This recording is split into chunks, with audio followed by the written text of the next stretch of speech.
You are on wild HOA situations. I walked into the management lobby with proof. You are about to get another inspection.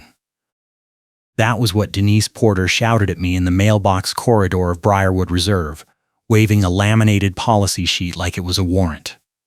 She was the social committee chair, which in this Atlanta subdivision meant she controlled the clubhouse calendar, the donation bins, and apparently my entire life.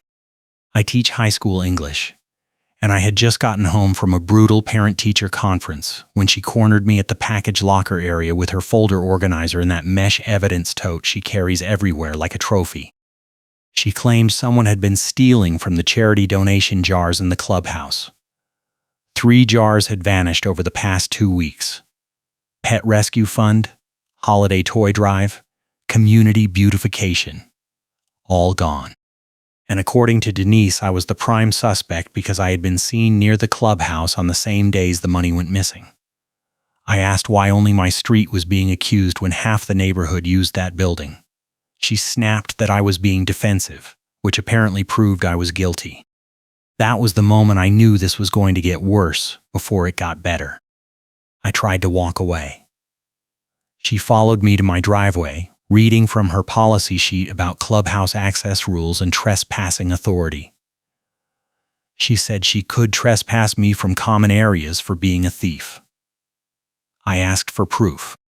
She said the proof was that the thefts started right after I moved in 6 months ago, and that my gate records showed I entered the clubhouse area on 3 separate occasions.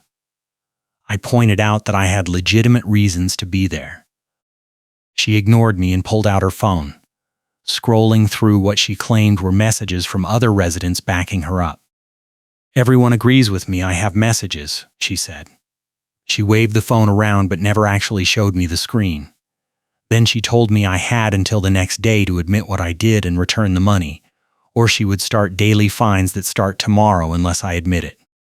$50 a day, she said, authorized by the Covenant Enforcement Clause. I asked to see the clause. She flipped through her folder, pulled out a highlighted printout, and jabbed her finger at a paragraph about common area violations. It had nothing to do with theft. It was about parking in fire lanes. I told her that made no sense. She said I was harassing her and that she was documenting everything. She pulled out a small handheld radio, the kind you get at a sporting goods store, and made a show of clicking the button and saying she was dealing with a hostile resident at Unit 214. No one answered. She clicked it off and told me the HOA office was now aware of my behavior. Then she walked back toward the clubhouse, swinging that mesh tote like she had just served me a warrant.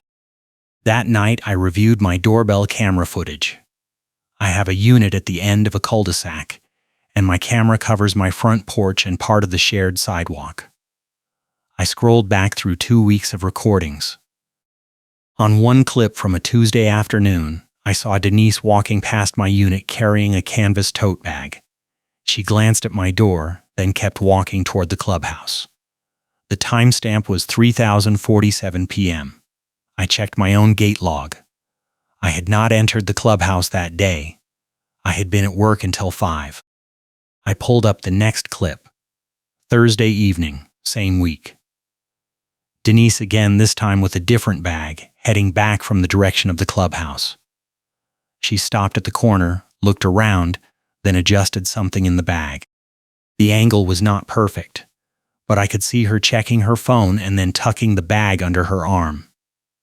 I saved both clips to a thumb drive. The next morning, I got an email from the Briarwood Reserve Management Office. It was a formal notice of violation for unauthorized use of common area facilities and suspected theft. The email claimed I had trespassed in the clubhouse after hours, and that surveillance footage showed me in restricted areas. I was being fined $250 due in 7 days, and my gate access was suspended pending an investigation. The notice was signed by the office manager, but the complaint originated from Denise Porter, listed as social committee chair. I called the management office. The receptionist, a tired-sounding woman named Gail, told me the complaint had been filed 2 days ago and that Denise had submitted photos and a written statement. I asked what the photos showed. Gail said she could not discuss specifics, but that I could request copies through the records procedure, which required a written request and a 5-business-day wait. I asked if I could come in and talk to someone. She said the office manager was out until Monday. It was Wednesday. I drove to the management office anyway. It was in a strip mall 2 miles from the neighborhood, tucked between a nail salon and a tax prep place. The lobby was tiny, just a counter and 2 chairs. Gail was behind the counter sorting mail. I introduced myself. She looked up, recognized my name from the call, and immediately got nervous. She said she really could not discuss active complaints. I asked if I could at least see the photos Denise submitted. She said no. I asked if there was any video from the clubhouse. She said the HOA did not have cameras inside the clubhouse, only at the main gate. If you are enjoying this HOA nightmare, hit that like button and subscribe for more wild neighbor drama where the tables turn hard. That was a lie.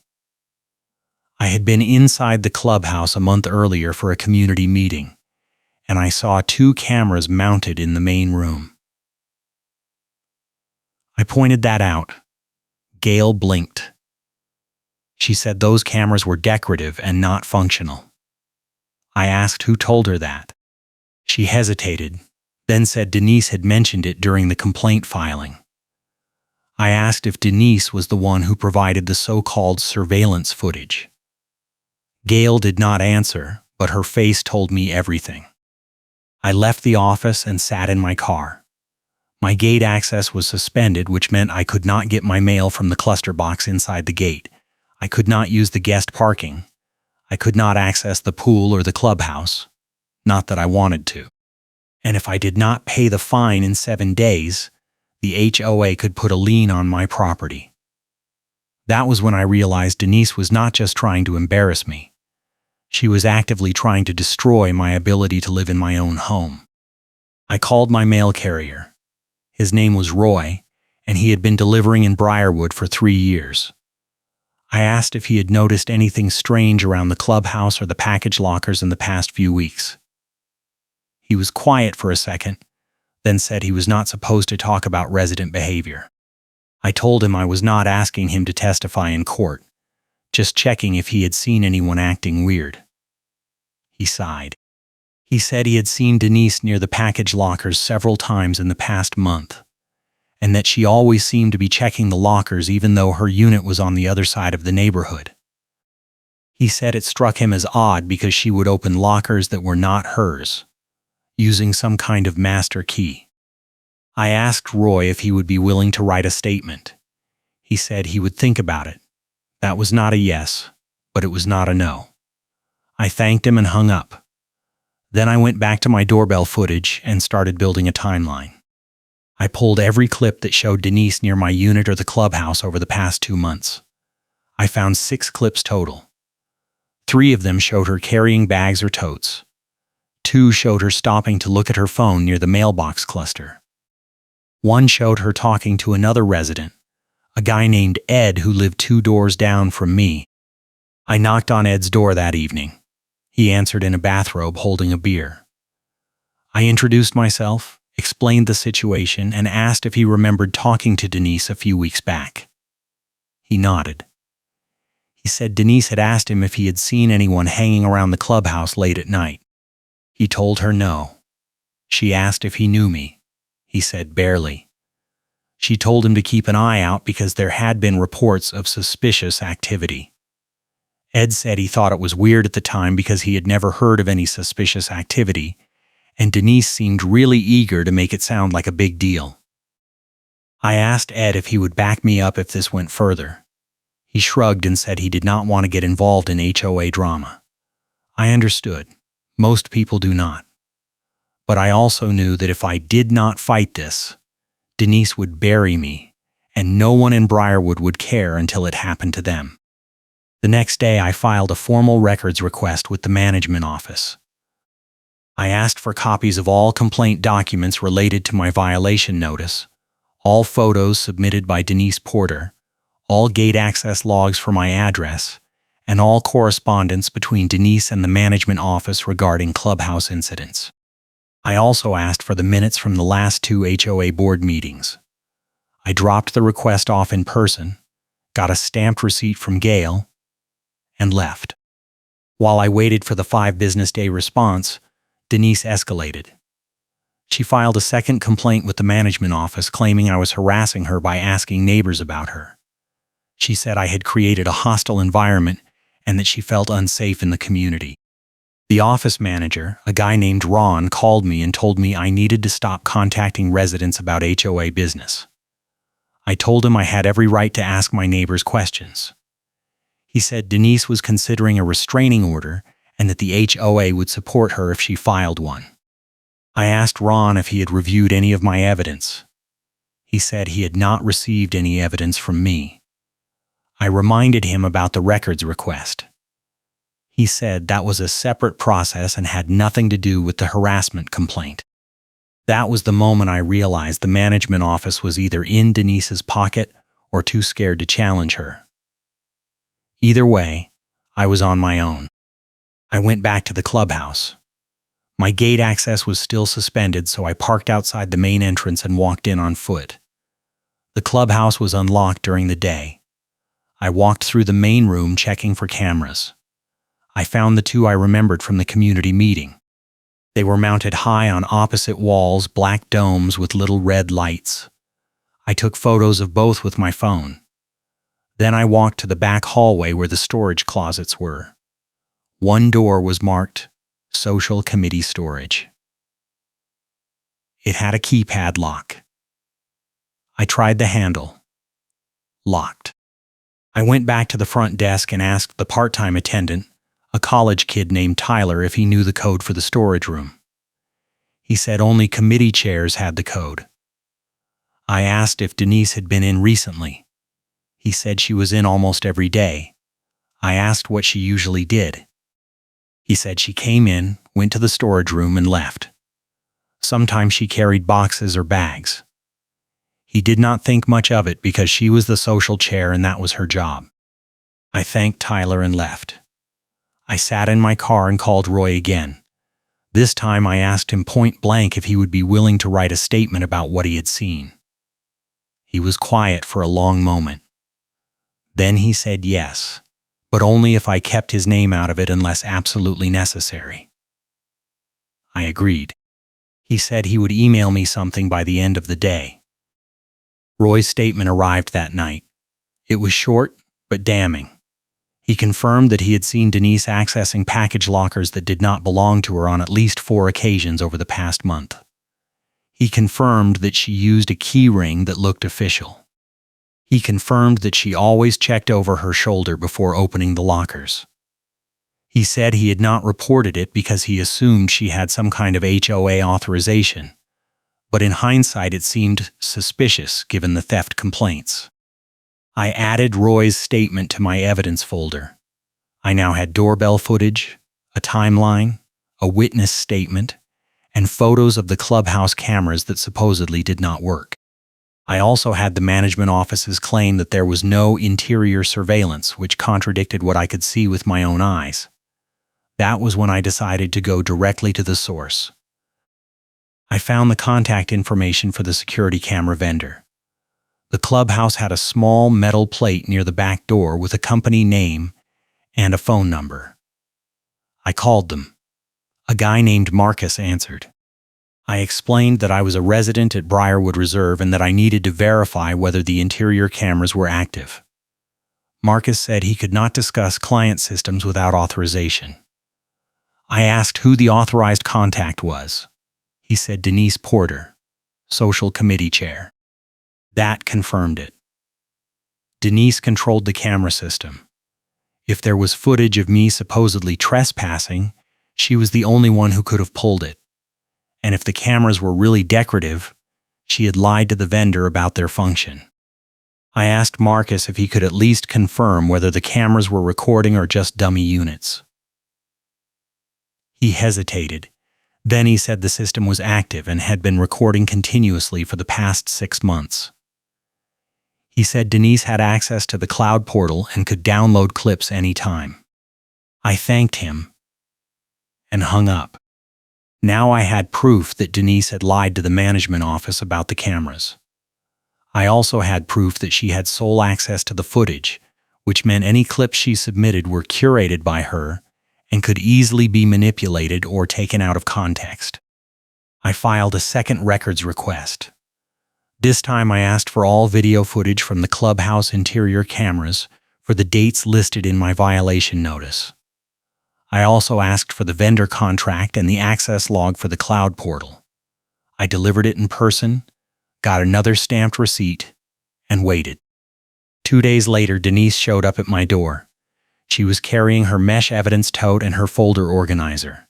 She also had a huge key ring that she jingles like it is authority, metal keys clanking together every time she moved.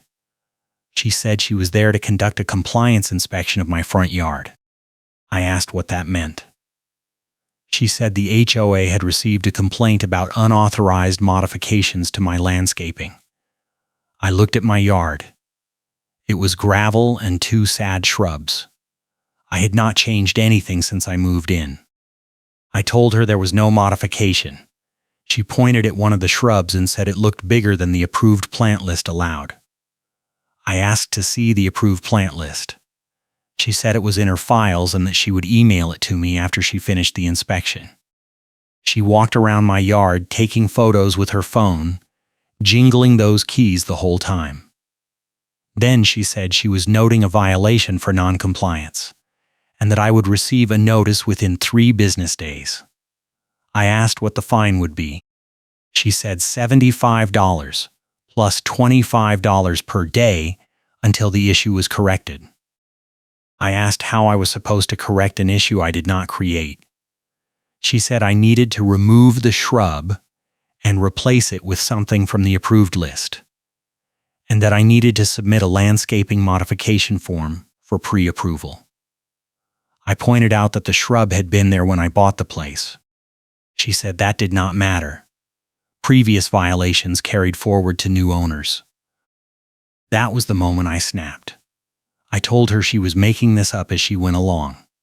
She smiled, pulled out her phone, and said she was recording our conversation for her safety. She held the phone up between us, the camera pointed at my face, and said I was being aggressive and hostile. I asked her to leave. She said she had every right to be on HOA common property, which apparently included the gravel strip in front of my porch. I told her that was not common property. It was part of my lot. She ignored me and kept taking photos. I pulled out my own phone and started recording her. She immediately stopped smiling. She said I was violating her privacy. I said we were on my property and that she had no expectation of privacy while conducting HOA business. She said she was going to report me for harassment again. I said, go ahead. She turned and walked away, jingling those keys and muttering something about restraining orders. That evening, I got an email from Ron at the management office. It was a formal notice that I was being investigated for harassment and intimidation of an HOA board member. The email said Denise had provided video evidence of me threatening her during an inspection. It said the board would review the matter at the next meeting in 2 weeks, and that in the meantime I was prohibited from contacting Denise or attending any HOA events. The email also said my fine balance was now $525, including the original clubhouse violation, the new landscaping violation, and 3 days of daily fines for non-compliance. I replied to Ron with my own video of the interaction. I asked him to review it and compare it to whatever Denise had sent. I also attached the doorbell clips showing Denise near the clubhouse and the statement from Roy. I asked for an immediate meeting to discuss the complaint. Ron did not respond. The next morning, I got a call from a tow company. The driver, a gruff guy named Pete, said he had been dispatched to Briarwood Reserve to tow my car for unpaid fines. I asked who authorized the tow. He said the HOA management office. I asked if he had a signed authorization. He said he had a work order from Ron. I asked to see it. He said he was not required to show me anything, and that if I did not move my car out of the tow zone, he would hook it up and take it. I asked Pete to hold on. I called Ron. No answer. I called Gail. She picked up, sounded panicked, and said she did not know anything about a tow. I asked if Denise had authorized it. Gail said Denise did not have that authority. I asked who did. She said only Ron could authorize a tow, and he was not in the office. I asked where he was. She said he was on vacation for the next 4 days. I went back to Pete and explained the situation. He said he did not care, he had a work order and he was doing his job. I asked if he would at least wait until I could get a copy of the authorization. He said he would give me 10 minutes. I ran back to my unit, printed every piece of evidence I had, stuffed it into a folder, and drove to the management office. Gail was alone behind the counter. I asked her to pull up the tow authorization. She clicked through her computer, frowned, and said there was no record of it in the system. I asked her to call Ron. She said he was unreachable. I asked her to call Denise. She hesitated, then admitted that Denise had called the tow company directly that morning and used Ron's name. I asked if Denise was allowed to do that. Gail said absolutely not. I asked Gail to call Pete and cancel the tow. She did. Pete was annoyed but said he would leave. I thanked Gail and asked her to document what had just happened. She said she would send an email to Ron when he got back. I asked her to send it now. She sent it while I stood there. I drove back home. My car was still in the spot, but Pete was gone. I sat on my porch and tried to figure out my next move. That was when I saw a police cruiser pull up. An officer got out, a young guy with a shaved head and a tired expression. He walked up to my porch and asked if I was the resident at Unit 214. I said yes. He said he had received a call about a disturbance. I asked who called. He said an anonymous complainant reported that I had threatened someone in the parking lot. I showed him my phone and played the video of my interaction with Pete. The officer watched it, nodded, and said there was no threat in the video. I asked if he could take a report about the false tow and the harassment. He said he could not take a report for a civil HOA dispute unless there was a clear crime. I asked what would qualify as a clear crime. He said theft, fraud, or assault. I told him I suspected the HOA social chair was stealing from the clubhouse donation jars and framing me for it. He asked if I had proof. I showed him the doorbell clips. I showed him Roy's statement. I showed him the timeline. The officer took notes. He said the evidence was circumstantial, but that if I could get something more concrete, he would file an incident report. He said I had a short window to file an incident number while they are still on shift, and that if I waited too long, the case would go cold. He gave me his card and said to call him directly if I found anything solid. After he left, I went back to the clubhouse. I walked straight to the social committee storage room and knocked on the door. No answer. I tried the handle. Still locked. I went to find Tyler at the front desk. He was not there. Instead, Denise was sitting in his chair, typing on the computer. She looked up and saw me. Her face went hard. "What are you doing here?" she said. "I am authorized to enforce this." I said I was checking on the storage room. She said the storage room was off limits to residents. I said I had a right to request access under the HOA bylaws. She said I had no rights because I was under investigation. I asked who gave her the authority to decide that. She pulled out her phone, called someone on speaker, and said she had a trespassing situation at the clubhouse. The person on the other end sounded like Ron. He said he was on vacation and could not deal with it. Denise said she needed authorization to have me removed. Ron sighed and said to call the non-emergency line if I refused to leave. Denise smiled at me and hung up.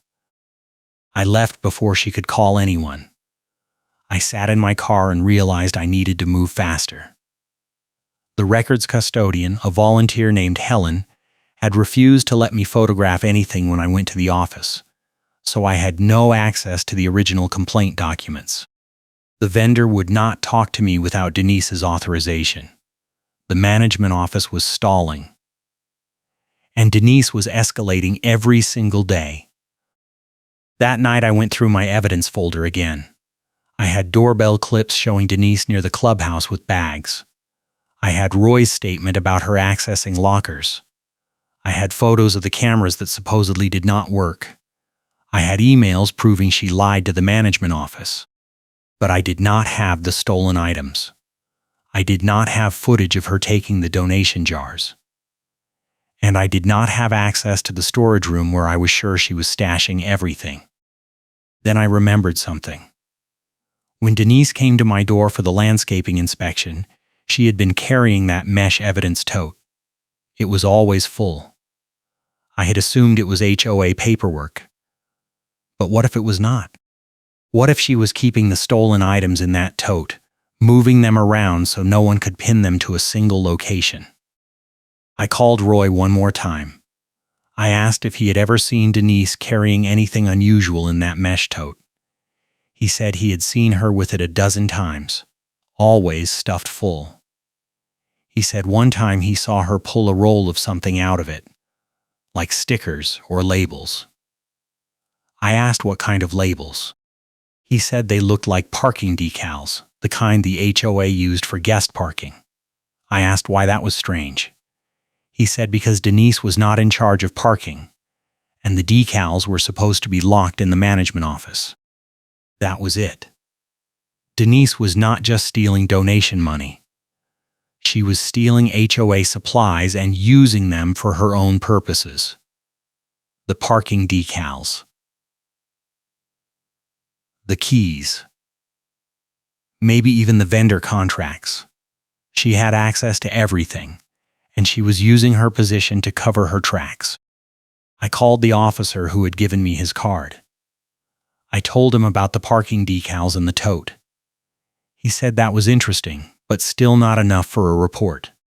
He said if I could get a photo of the stolen items in her possession, or if I could get a witness to confirm she took them, he would file an incident number. I asked how I was supposed to do that without trespassing or stalking her. He said that was my problem. The next day I went back to the management office. Gail was not there. Instead, a new temp was at the counter, a kid who looked like he had started that morning. I asked if I could access the HOA supply closet to check on the parking decals. He said he did not know what I was talking about. I asked where the closet was. He pointed to a door behind the counter. I asked if I could look inside. He shrugged and said he guessed so, as long as I did not take anything. I walked behind the counter and opened the closet. It was a mess. Boxes of old newsletters, binders of meeting minutes, and a half-empty shelf labeled parking supplies. I checked the shelf. There were 3 rolls of guest decals, but the box said it should have held 6. I asked the temp if he knew where the other 3 rolls were. He said he had no idea. I took a photo of the shelf and the box. Then I went back to the clubhouse and found Tyler. I asked him if Denise had ever given him parking decals to hand out to residents. He said yeah, she had given him a whole roll a few weeks ago and told him to distribute them as needed. I asked if he still had the roll. He said no, it was gone. I asked how many decals were on a roll. He said about 50. I asked how many he had handed out. He said maybe 10. That meant 40 decals were unaccounted for. I asked Tyler if Denise had come back for the roll. He said no, but he had seen her carrying a roll in her tote when she left one day. He thought she was taking it back to the office, but now that I mentioned it, he was not sure. I went back to the temp at the management office and asked if Denise had returned any decals recently. He said he did not have any record of that. I asked if I could check the supply log. He said there was no supply log. I asked how they tracked inventory. He said they did not. That was when I realized Denise had been stealing for months, maybe longer, and no one had noticed because there was no accountability system. She had free access to the clubhouse, the storage room, the vendor contacts, and the management office supplies. She could take whatever she wanted and blame it on residents or claim it was lost. I spent the next 2 days building a case. I compiled every piece of evidence into a single folder.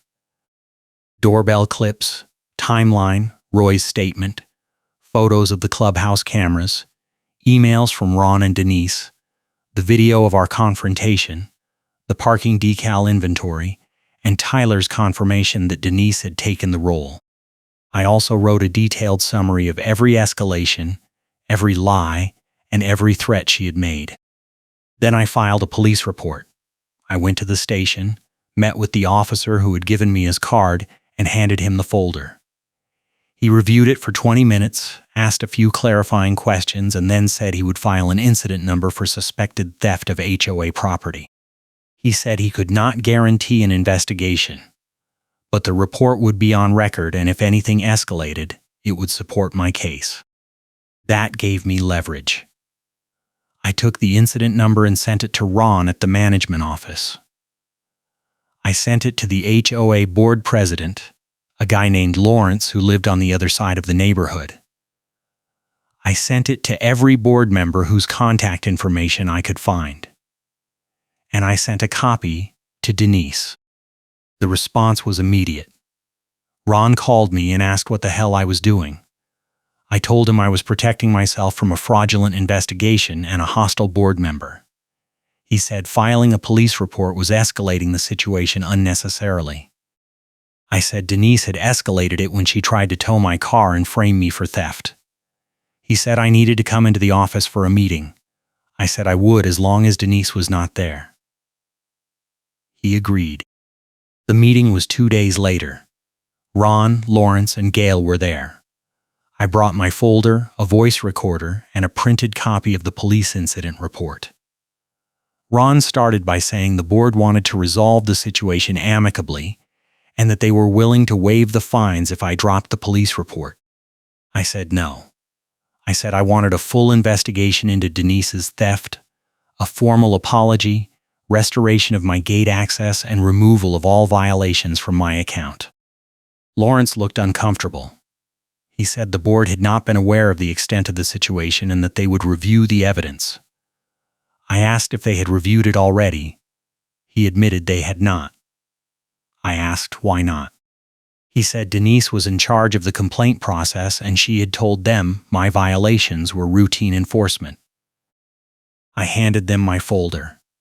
I walked them through every piece of evidence: the doorbell clips, Roy's statement, the parking decal discrepancy, the clubhouse cameras that supposedly did not work, the tow authorization that Denise made without permission, the fake landscaping violation, the harassment complaints, everything. Ron looked at Gail. Gail looked at Lawrence. Lawrence looked at the folder. Then he said they needed to review this with the full board and that they would get back to me within a week. I said that was not good enough. I said Denise was still in a position of authority and was still threatening me, and that if they did not act immediately, I would escalate the police report to include fraud and harassment charges. Ron said they could not remove Denise from her position without a board vote. I said they could suspend her pending investigation. Lawrence hesitated, then agreed. He said Denise would be notified that she was suspended from all HOA duties effective immediately, and that she was not to contact me or access any HOA facilities until the investigation was complete. That was progress, but it was not enough. I needed to prove what was in that storage room. The next day, I went back to the clubhouse. Tyler was at the desk. I asked if anyone had accessed the social committee storage room since Denise was suspended. He said no. I asked if he could open it. He said he did not have the code. I asked if he could call the vendor to reset it. He said he did not have authorization. I asked who did. He said only Ron or Lawrence. I called Lawrence. He did not answer. I called Ron. He said he was in a meeting. I waited at the clubhouse for 3 hours. Finally, Lawrence showed up. He had a clipboard and a stressed expression. He said the board had decided to open the storage room and inventory the contents as part of the investigation. He asked if I wanted to be present. I said yes. Lawrence punched in the code. The door clicked open.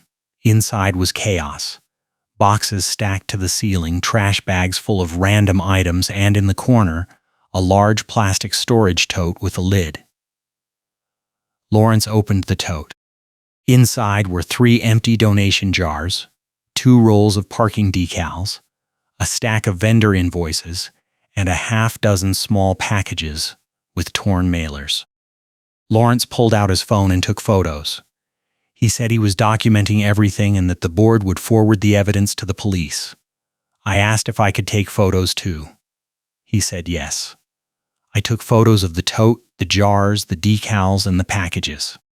Then I asked Lawrence to check the vendor invoices. He flipped through them. One was for landscaping supplies that had never been installed. One was for clubhouse furniture that had never been delivered. One was for parking lot repairs that had never been done. Lawrence looked sick. He said Denise had been submitting fake invoices and pocketing the reimbursements. I asked how much money was involved. He said he did not know yet, but it looked like thousands of dollars over the past year. We locked the room and went back to the management office. Ron was there. Lawrence told him what we found. Ron said he had already called the police to report the storage room discovery. A deputy arrived an hour later, took statements from Lawrence, Ron, and me, and said the case would be forwarded to the Financial Crimes Unit. I asked the deputy if I could get a copy of the report. He said I could request it in a few days. I asked if Denise would be arrested. He said that was up to the investigation, but based on what he saw, there was enough evidence to move forward. That night I got a call from Denise. She was screaming. She said I had ruined her life, that I had no proof of anything, and that she was going to sue me for defamation. I said the police had the evidence, not me, and that she should save her energy for her lawyer. She hung up. The next morning I got an email from Lawrence. It was a formal notice that all violations on my account had been removed, my gate access was restored, and the HOA was issuing a written apology for the mishandling of the complaint process. The email also said Denise had been removed from her position as social committee chair and was banned from accessing any HOA facilities pending the outcome of the police investigation. The email included a copy of the HOA's new procedure requiring video evidence to be reviewed by an independent third party before any enforcement action. I forwarded the email to Roy, to Ed, to Tyler, and to anyone else who had been affected by Denise's behavior. Then I went to the mailbox cluster to collect 2 weeks of backed up mail. Denise was there. She was standing at the package lockers, trying to open one with her key ring. A tow driver was parked behind her truck, waiting. I asked what was going on. The tow driver said he had been called to tow her vehicle for unpaid fines. Denise turned and saw me. Her face went red. She said this was my fault, that I had manipulated the board, and that the tow was illegal. The tow driver asked if she had proof of payment. She said she did not need proof because she was authorized to park there. The tow driver said he did not care, and that if she did not have a valid decal, he was hooking up the truck. Denise tried to call Ron on speaker. The call went to voicemail. She tried to call Lawrence.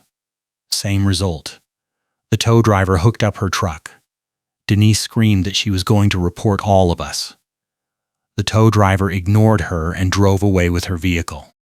I walked past her to get my mail. She followed me, shouting. I turned around and held up my phone, recording. She stopped mid-sentence. I said everything she was saying was on camera and that I would send it to the police if she did not leave me alone. She opened her mouth, then closed it, then turned and walked away. 2 weeks later, the HOA held an emergency board meeting. Lawrence announced that Denise had been formally removed from all HOA positions and that the board was implementing new financial controls to prevent future fraud. He also announced that a vendor invoice trail that proves who ordered and received the missing supplies had been completed, and that the HOA was pursuing restitution through both civil and criminal channels. The board also voted to accept video evidence under a written procedure. And vendors were told to stop contacting residents on behalf of the HOA unless authorized in writing by the board president. I attended the meeting. When it was over, a few residents came up to me and thanked me for standing up to Denise. One woman said Denise had tried to fine her last year for having a potted plant on her porch, and that she had paid the fine because she did not know how to fight it. Another guy said Denise had threatened to tow his car 3 times for parking in a guest spot, even though he had a valid reason each time. I realized that I was not the only victim. Denise had been terrorizing Briarwood Reserve for years, and no one had been able to stop her because she controlled the information and the enforcement process. But now, she was done. A month later, I got a call from the deputy who had taken my original report. He said Denise had been charged with theft, fraud, and misuse of HOA funds. He said the charges were based on the evidence we found in the storage room, plus additional financial records that showed she had been embezzling from the HOA for over 2 years. He said the case was strong, and the prosecutor was confident. I asked if I would have to testify. He said probably. I said I was ready. The trial took 6 months. During that time, Denise tried to smear me online, posting in neighborhood Facebook groups that I had framed her and that the board had railroaded her. No one believed her. The evidence was too strong. The doorbell clips, the parking decals, the vendor invoices, the storage room tote.